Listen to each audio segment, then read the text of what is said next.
రేపే మొదటి ఆషాఢ శనివారం, పైగా అమావాస్య తర్వాత రోజు, చాలా పవిత్రమైన రోజు, ఎన్నో శక్తులు కలిగినటువంటి రోజు. అయితే ఈ రోజు రాత్రి 7 దాటిన తర్వాత గుమ్మం బయట దీన్ని కాల్చండి చాలు. రాత్రికి రాత్రి అద్భుతమైనటువంటి ఫలితాలు కలుగుతాయి. పుట్టలుగా డబ్బులు వచ్చి పడతాయి అని కాదండి, మార్గాలు కనిపిస్తాయి. మీ కష్టాలు తొలగిపోతాయి. కోటీశ్వరులుగా మారే మార్గాలు కనిపిస్తాయి. శనివారం రోజు గుమ్మం దగ్గర దీన్ని పెట్టుకోవడం వల్ల మీకు తిరుగు అనేది ఉండదు. మిమ్మల్ని అదృష్టం, ఐశ్వర్యం వరిస్తాయి. కాబట్టి ఆషాఢ శనివారం రోజున ఇంటి గుమ్మం దగ్గర తప్పకుండా దీనిని కాల్చి చూడండి. ఇలా కాల్చడం వలన ఏంటంటే ఇంట్లోనికి ఎలాంటి చెడు రాకుండా ఉంటుందండి. కష్టాలనేవి అస్సలు రావని పరిహార శాస్త్రాలు అనేవి చెబుతున్నాయి. ముఖ్యంగా ఎవరికైతే ధన సమస్యలు ఉంటాయో వారు ఈ పరిహారాన్ని చేసుకున్నట్లయితే చాలా చక్కని ఫలితాలు అనేవి కలుగుతాయి. అంతే, అప్పుల బాధలు కావచ్చు, ఆర్థిక సమస్యలు, సంపాదించిన ధనము ఖర్చు అయిపోవడం కావచ్చు, మీకు ఏ విధమైనటువంటి ధన సమస్యలు ఉన్నా సరే ఆషాఢ శనివారం రోజున ఈ పరిహారాన్ని కనుక చేసి చూడండి. ఖచ్చితంగా ధన సమస్యలన్నీ తొలగిపోతాయి. ఆ ధన సమస్యలతో పాటుగా ఇంటిలో ఉన్నటువంటి నెగిటివ్ ఎనర్జీ, దుష్టశక్తులు, నరపీడ, నరదిష్టి అన్నీ కూడా తొలగిపోతాయి. ఈ పరిహారాన్ని ఆషాఢ మాసంలో వచ్చేటువంటి అన్ని శనివారాలలో చేసుకున్నట్లయితే తిరుగులేని రాజయోగం కలుగుతుంది. కష్టాలు, బాధలు, సమస్యలు అన్నీ తొలగిపోతాయి. మీకు చాలా మంచి ఫలితం అనేది కలుగుతుంది. మీరు ఏం పని చేసినా విజయాన్ని సాధిస్తారు. పట్టిందల్లా బంగారంగా మారిపోతుంది. మరి ఇంతకీ ఆషాఢ శనివారం రోజున గుమ్మం బయట దేన్ని కాల్చాలండి అనే విషయాన్ని మనం ఇప్పుడు ఈ వీడియోలో వివరంగా తెలుసుకుందాం. అంతకంటే ముందు ఎలా ఉంటాయో తెలిపేటువంటి పవిత్ర కథను కూడా తెలుసుకుందామండి. ఒకసారి నారదుడు భూలోకం మీద సంచరిస్తూ ఉండగా అతనికి నారాయణ అనేటువంటి భక్తుడు ఉండేవాడు, కనిపిస్తాడన్నమాట. అతను చూడగానే నారదునికి ఎందుకో జాలి కలుగుతుంది. నారాయణ, ఇన్నాళ్ళని చెప్పి ఈ సంసార జంజాటంలో పడి ఉంటావు, నువ్వు కూడా చక్కగా నాతో వచ్చేసయ్యి, నిన్ను ఆ భగవంతుని పాదాల చెంతకు తీసుకువెళతాను, వైకుంఠం చేరుస్తాను అని చెప్పి చెబుతాడు. దానికి నారాయణ, అయ్యో మహానుభావ, నీ నోటి వెంట ఆ మాట రావడం నా అదృష్టం. ఆ భగవంతుడిని చేరుకోవటమే ఈ జన్మ పరమార్థం కదా. కాకపోతే ఏంటంటే ఒక చిన్న మనవి, నా పిల్లలు చాలా పసివాళ్ళు, వారిని పెంచి యోగులుగా చేసి దిద్దాల్సినటువంటి పని నాకు ఉంది. ఆ బాధ్యత తీరిన వెంటనే మీ దగ్గరకు వస్తాను అని వేడుకుంటాడు. తాను అంత గొప్ప వరం ఇచ్చినా కూడా నారాయణుడు ధృవీకరించేటప్పటికి నారదుడు బాధపడతాడు. అక్కడి నుంచి వెళ్ళిపోతాడు. కొన్నేళ్ళు గడిచిన తర్వాత తిరిగి నారాయణ ఇంటి దగ్గరకు చేరుకుంటారు నారాయణ. మళ్ళీ నారాయణ దగ్గరికి వెళ్ళి, నారాయణ, నీ పిల్లలు యోగ్యులయ్యారు కదా, మరి ఇక నువ్వు నాతో వస్తావా అని అడుగుతాడు. తప్పకుండా మీతో వస్తాను, కానీ ఇప్పుడు కాదు, కానీ ఇప్పుడిప్పుడే నా వంశం వృద్ధి చెందుతుంది, కాస్త నా మనవాళ్ళను మనవరాలను తనివి తీరా చూసుకుంటాను. కొద్ది సంవత్సరాలు గడిచినాక ఇక నేను లేని లోటు కూడా వారికి తెలియదు, అప్పుడు మీతో తప్పక వస్తాను అని చెబుతాడు నారాయణ.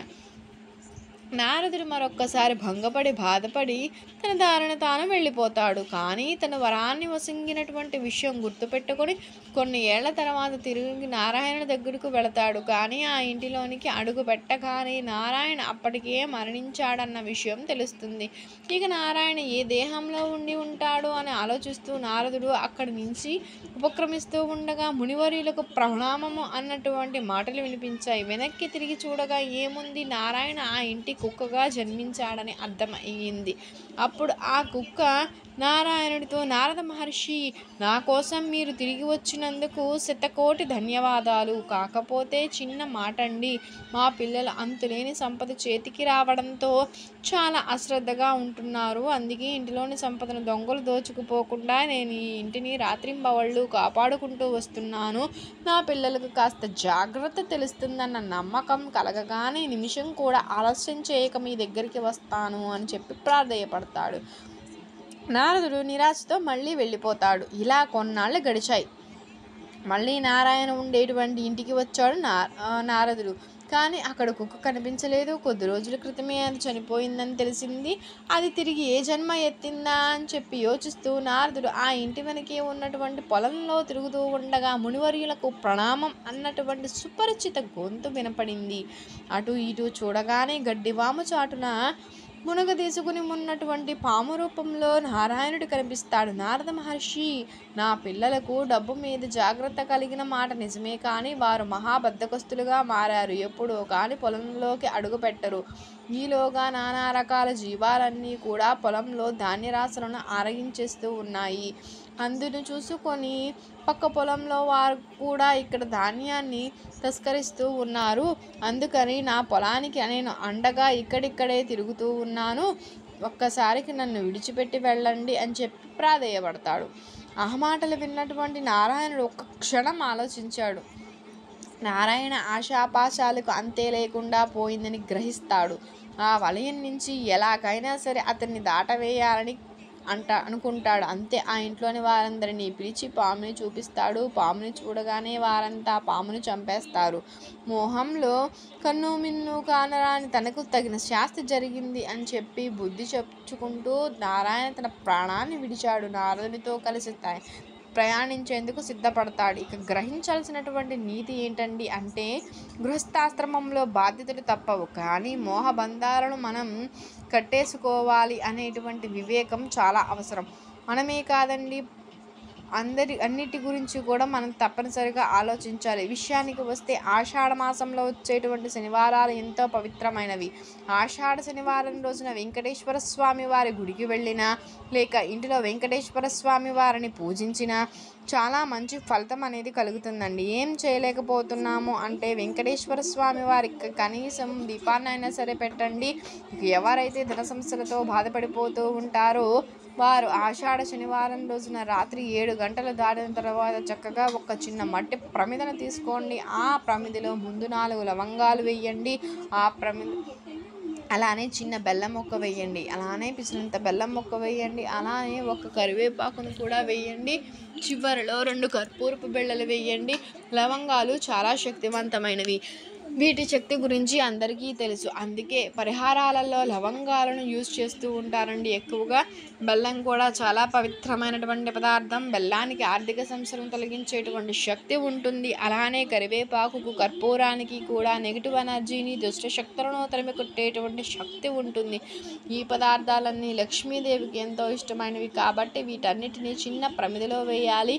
ఆ తర్వాత ఈ ప్రమిదను పట్టుకొని ఇల్లంతా తిరగండి. బాత్రూమ్స్తో సహా అన్ని గదుల్లో కూడా తిరగండి.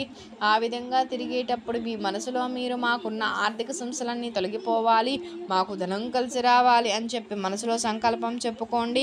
ఇలా ఇల్లంతా తిరిగేసిన తర్వాత ఈ ప్రమిదను మెయిన్ డోర్ తెచ్చి గుమ్మానికి ఎడమ పక్కన పెట్టండి. అగ్గిపుల్ల వెలిగించి కర్పూరం, కరివేపాకు, లవంగాలు, బెల్లం ఇలాంటివి కాల్చివేయండి. కర్పూరం ఉంది కాబట్టి అన్నీ శుభ్రంగా కాలిపోతాయి. ఇలా కాలిన తర్వాత మీ ఇంట్లోనికి వెళ్ళి పనులన్నీ చూసుకోండి. రాత్రి 7 దాటిన తర్వాత ఎప్పుడైనా ఈ పరిహారం చేసుకోండి. ఇక ఇంటి బయట ఉన్న ప్రమిదలోని బూడిదను ఏదైనా సరే పిచ్చి చెట్టు మొదట్లో పడేసేయండి. ప్రమిదను మళ్ళీ మీరు తిరిగి యూజ్ చేసుకోవచ్చు. ఇలా ఆషాఢ శనివారం రోజున చిన్న పరిహారం చేస్తే రాత్రికి రాత్రి జీవితం మారిపోతుంది. అంటే రాత్రికి రాత్రి కట్టలుగా డబ్బులు వచ్చి పడిపోతాయి. మీకు ఉన్నటువంటి ధన సమస్యలు తొలగిపోతాయి. సంపాదన పెరిగే మార్గాలు తెలుస్తాయి. కష్టం మీద మీరు బతకగలిగేటువంటి శక్తి వస్తుంది. కాబట్టి మీరు కూడా ఆషాఢ శనివారం రోజున గుమ్మం దగ్గర పరిహారం చేసి శుభ ఫలితాలను పొందండి. రేపు ఆషాఢ శనివారం రోజు రాత్రి పడుకోబోయేము లోపు వేప చెట్టు కనిపిస్తే ఈ చిన్న పరిహారం చేయండి. చాలు 5 నిమిషాలలో ఖచ్చితంగా రాజయోగం కనపడుతుంది. మీకున్న సమస్యలన్నీ తొలగిపోతాయి. బాధలు, కష్టాల నుంచి మీరు బయటపడతారు. లక్ష్మీదేవి అనుగ్రహంతో ఆర్థిక సమస్యలన్నీ తొలగిపోతాయి. ధనం బాగా కలిసి వస్తుందండి. 5 నిమిషాల్లో మీరు ఫలితాలను చూడగలుగుతారు. వేప చెట్టు చాలా పవిత్రమైనది. వైద్యంలో దీని పాత్ర కౌటిల్యుడు అర్థశాస్త్రంలో వివరించారండి. మన ప్రాచీన ఆయుర్వేదంలో కూడా వేప గురించి అనేక రుజువులు ఉన్నాయండి. భూమి మీద అమృతం చుక్కలు కనుక పడినట్లయితే అది వేప చెట్టుగా మొలిచింది అని పురాణాలలో కథలుగా వ్రాసారు. వేప చాలా విధాలుగా పనికి వస్తుందండి. దేవవైద్యులైనటువంటి ధనవంతునిగా వేపనే కొలుస్తారు. ఎవరైతే జీవితం మొత్తంలో కూడా ఒక వేప చెట్టును నాటుతారో వారి స్వర్గానికి తిన్నగా చేరుకుంటారు అని శాస్త్రాలు చెబుతున్నాయండి. రామాయణంలో రాముడు పంచవటిలో ఉన్నట్లుగా చెబుతూ ఉంటారు. మారేడు, బిల్వ, సమీ, రావి, వేప ఇలా 5 చెట్టులు ఉంటే పెద్ద బలంతో వీటిలో వేప కూడా ఉంది అంటే ఆ చెట్టు ఎంత ముఖ్యమైందో తెలుస్తుంది కదండి. వేపాకు పచ్చడి తన ఆరోగ్య రహస్యం అని జాతిపిత మహాత్మా గాంధీ అన్నారండి. ఆరోగ్యపరంగా వేప చాలా మేలు చేస్తుంది. అందుకే మన దేశంలో ఉగాది పండుగ రోజున వేప పువ్వును పచ్చడి చేసుకుని తింటూ ఉంటారు. అశోక చక్రవర్తి చింద మదుగ చెట్లతో పాటు రోడ్ల వెంబడి నీటి కోసం వేప చెట్టును కూడా నాటించాడు.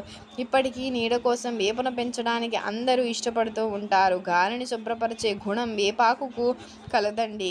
ఈ చెట్టు మిగతా చెట్ల కంటే కూడా ఎక్కువ ప్రాణవాయువును వదులుతుంది. వేప చెట్టు దగ్గర ఉంటే చాలు ఆరోగ్యం కుదుటపడుతుందని, మలేరియా, కలరా వంటి ఇవి రావని చెబుతూ ఉంటారు. ఇంతటి చరిత్ర కలిగినటువంటి అనేక ఉపయోగాలు కలిగినవి కాబట్టే వేప చెట్టును పూజిస్తారు, ఆరాధిస్తారు, పోషిస్తారు, దేవాలయాలలో పెంచుతారు. ఈ చెట్టు మన దేశ సంస్కృతిలో, వైద్యంలో, మతాల్లో, నమ్మకాల్లో, సాహిత్యంలో, ప్రజల అలవాట్లలో విడదీయరానటువంటి విధంగా పెనవేసుకుపోయిందండి. ఇంటి దగ్గర వేప చెట్టు కనుక ఉన్నట్లయితే మహాలక్ష్మి ఉన్నట్లే. ధనాన్ని ఇంత జాగ్రత్తగా కాపాడుకుంటూ ఉంటామో అదేవిధంగా వేప చెట్టును కూడా కాపాడుకోవాలండి.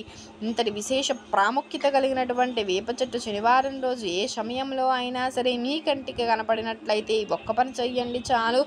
5 నిమిషాలలో జీవితం మారిపోతుందని, గొప్ప రాజయోగం కలుగుతుందని చెప్పి పండితులు చెబుతున్నారు. మరి శనివారం రోజున వేప చెట్టు కనిపించినట్లయితే మరి ఏం చెయ్యాలండి అనేది వివరంగా తెలుసుకుందాం. శనివారం అనేది వెంకటేశ్వర స్వామి వారికి ఇష్టమైనటువంటి రోజు. స్వామివారిని పూజించినట్లయితే చాలా మంచిది.